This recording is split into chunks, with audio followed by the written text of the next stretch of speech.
যারা লড়িয়ে দিচ্ছে ধর্মে ধর্মে তারা হচ্ছে এদেশের শত্রু। এই বিজেপি যবে থেকে ক্ষমতায় এসছে এই ভারতবর্ষকে জাস্ট জ্বালিয়ে পুড়িয়ে শেষ করে দিচ্ছে। তারা নিজেদের স্ট্র্যাটেজিতেই ঠিক নেই। 34 বছরের নারী অত্যাচার দেখেছি, তা কিন্তু 2011 পর থেকে নেই। নমস্কার, রাজ্যের পর্দায় আপনাদেরকে স্বাগত। আমার সঙ্গে রয়েছেন দীপান্বিতা ব্যানার্জি। দিদি, অনেক ধন্যবাদ তোমাকে সময় দেওয়ার জন্য। একদম রাজনৈতিক আলোচনাই হবে, কিন্তু আড্ডার মাধ্যমে। তৃণমূল কংগ্রেসের সমর্থক দিদি দলীয়ভাবে, তাই প্রথমেই যে প্রশ্ন আসবো আমরা, যে মমতা বন্দ্যোপাধ্যায়কে তুমি কোন দৃষ্টিতে দেখো, নেত্রী নাকি মা? আমার মতে উনি মাতৃময়ী নেত্রী, যাকে দেখলে যেমন পরম স্নেহ পাই আমরা তার থেকে, তেমনি তাকে দেখলে আমরা লড়াই করার সাহস পাই। নারী ক্ষমতায়ন যদি কিছু হয়ে থাকে এই মুহূর্তে ভারতবর্ষের বুকে, এবং আমি বলবো কিছুটা ইন্টারন্যাশনালিও প্রচুর মানুষ ওনাকে ফলো করেন, এবং মমতা বন্দ্যোপাধ্যায় এক স্পর্ধার নাম। মুখ্যমন্ত্রীর কোন সিদ্ধান্তটা তোমাকে বেশি অনুপ্রাণিত করেছে? রিসেন্ট তোমরা যদি বলো, আমি বলবো কোভিডকালীন সময়টা আমাদের কাছে না খুব অদ্ভুত একটা টাইম আমরা দেখেছি। সমস্ত যারা এখন বিলং করি আমরা ভাবতেই পারিনি এইভাবে সবটা লকডাউন হয়ে যেতে পারে, মানুষ পুরোপুরি ঘরবন্দি হয়ে যেতে পারে।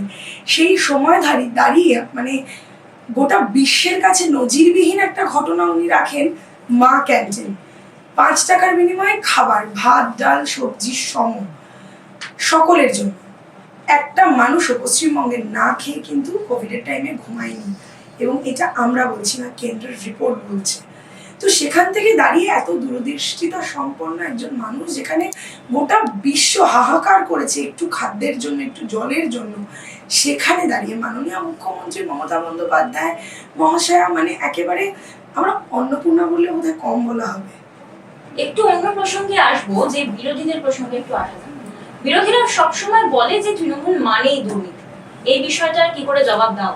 দেখুন, যারা মমতা বন্দ্যোপাধ্যায়ের উন্নয়নের সঙ্গে খাপ খাইয়ে উঠতে পারছে না, আসলে কেন্দ্র এই মুহূর্তে সবচেয়ে বেশি বোধহয় বাংলার বিরোধিতা করছে মমতা বন্দ্যোপাধ্যায়, এবং তৃণমূল কংগ্রেস সরকারের বিরোধিতা করছে। তার কারণ কেন্দ্র যে বাজেট আমরা যদি দেখি, সেই বাজেট কিন্তু পুরোপুরি বাংলা বিমুখ এবং নিম্ন মধ্যবিত্ত বিমুখ। কারণ দেখো, আমাদের বাংলার মাননীয় মুখ্যমন্ত্রী মমতা বন্দ্যোপাধ্যায়ের যে বাজেট, মামাটি মানুষের সরকারের যে বাজেট, সেই বাজেটে সরকার একেবারে কল্পতরু বা মাননীয় মুখ্যমন্ত্রী মমতা বন্দ্যোপাধ্যায় একদম বটবৃক্ষ হয়ে তার একদম প্রান্তিক স্তরের যারা রাজ্যবাসী, যাদের দিন এনে দিন খেতে হয়, তাদের জন্য কল্পতরু। না খেয়ে কিন্তু কেউ ঘুমাতে যাবে না। যেটা আমি বারবার বলছি, একজন মুখ্যমন্ত্রী বা প্রশাসকের সবচেয়ে বড় কাজ হলো তার রাজ্যের মানুষের খাদ্য বস্ত্র বাসস্থানটাকে কনফার্ম করা। যে কোনো রাজ্য বা দেশের যে হেড অফ দ্য ডিপার্টমেন্ট, তার এইটুকুনি আগে করার কথা। সেইখানে দাঁড়িয়ে আমরা কেন্দ্র কি দেখছি? দলে দলে হানাহানি, সাম্প্রদায়িকতার বীজ ছড়ানো, সাম্প্রদায়িকতা না পেলে লাভ জিহাদ যেখানে নেই সেখানে মিডিয়ার হিউম্যানিজম। আজকে বলতে বাধা নেই, কিছু হাতে গোনা মিডিয়া ছাড়া পুরো মিডিয়া সেকশনটা গদি মিডিয়ায় পরিণত হয়েছে। ন্যায্য কথা কেউ তুলে ধরছে না। কৃষকরা আজকে রাস্তায়, যে কৃষক আমাদের অন্ন দেয়, তাদের আজকে ধর্নায় বসতে হচ্ছে, তাদের রাস্তার মধ্যে ফেলে টর্চার চলছে। সেই মানে একটা জায়গায় আমরা জানি যে যেখানে কৃষি এবং কৃষকদের নিপীড়ন হতে হয়, সেই দেশে অবশ্যম্ভাবী সেই রাজ্য বা সেই দেশের রাজা দুরাচারী। আজকে পশ্চিমবঙ্গে কৃষক মৃত্যু হার কোথায়? নেই। কেউ খবর পায় না, কারণ নেই। মাননীয় মুখ্যমন্ত্রী কৃষক বন্ধুর মাধ্যমে যেভাবে কৃষি এবং কৃষির আনুষঙ্গিক কৃষকদের এত উন্নতি, এত আপলিফমেন্ট অন্য কোনো সরকার তো চাইলেই করতে পারতেন।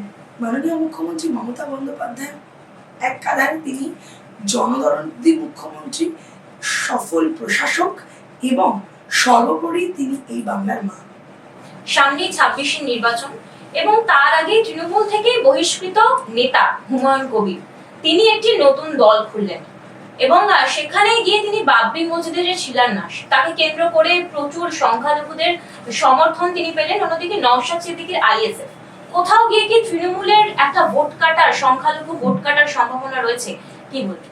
দেখুন, ধর্ম তখন করতে পারবেন যখন আপনার পেটের খিদেটা নিবারণ হবে, যখন মাথার উপরে বাসস্থানটা নিবারণ হবে।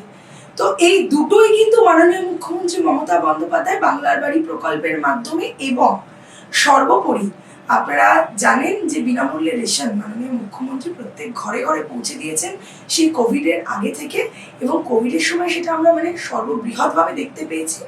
তো যে তার মুখে অন্ন তুলে দিচ্ছে তার সাথে এই বাংলা অন্তত বেইমানি করবে না। আজকে ধর্ম দেখিয়ে দুটো লোক ভিড় করতে পারে, কিন্তু দিনের শেষে অসময়ে যে পাশে থাকে সেই তো আসল প্রশাসক, এবং তিনি হলেন মাননীয় মুখ্যমন্ত্রী মমতা বন্দ্যোপাধ্যায় মহাশয়। দেখুন, আজকে যদি ধর্মের রাজনীতির কথা বলেন, 2014 আগে মানুষ প্রশ্ন করতো আমি একজন সাধারণ নাগরিক হিসেবে বাজেট থেকে কি উপকারিতা পেলাম।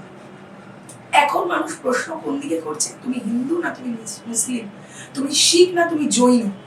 এই প্রশ্ন যারা করিয়ে দিচ্ছে, যারা লড়িয়ে দিচ্ছে ধর্মে ধর্মে, তারা হচ্ছে এদেশের শত্রু।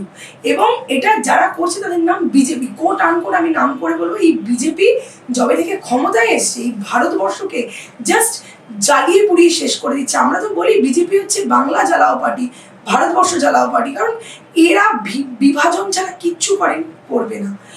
এদের সামাজিক উন্নয়নের কোনো মোটো নেই। একটার পর একটা ব্রিজ ভেঙে পড়ছে। 4 লেনের ব্রিজ কখন 1 লেন হয়ে যাবে মানুষ ধরতে পারবে না। এটা অ্যাম্বুলেন্স আছে না, একটা ট্রাক যেতে পারছে না। তারপরে গিয়ে একটা রোপওয়ে, 4.5 কিলোমিটার রোপওয়ে, সেটার যা খরচ, 1/2 কিলোমিটার রোপওয়ে তার কয়েকশো গুণ বেশি, এবং চন্দ্রযান মঙ্গলযানে যাওয়ার যা খরচ তার সমান হয়ে যাচ্ছে।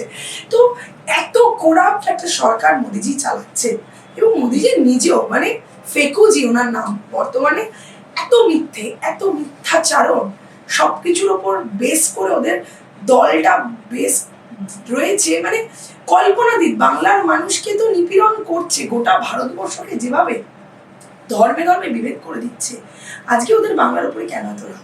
বুঝতে হবে সবচেয়ে বড় বিষয় এখানে জাতিভেদ প্রথা কেউ মানিই না আমরা।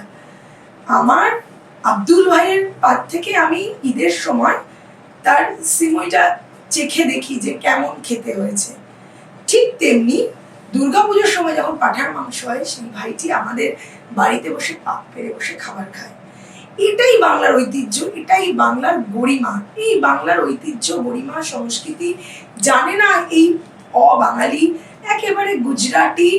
আমি বলবো না সব গুজরাটি খারাপ, কিন্তু এই দুটো গুজ্জু ভাই সব বেচে দিচ্ছে দেশের, দুটো গুজ্জু ভাই শুধু কিনছে।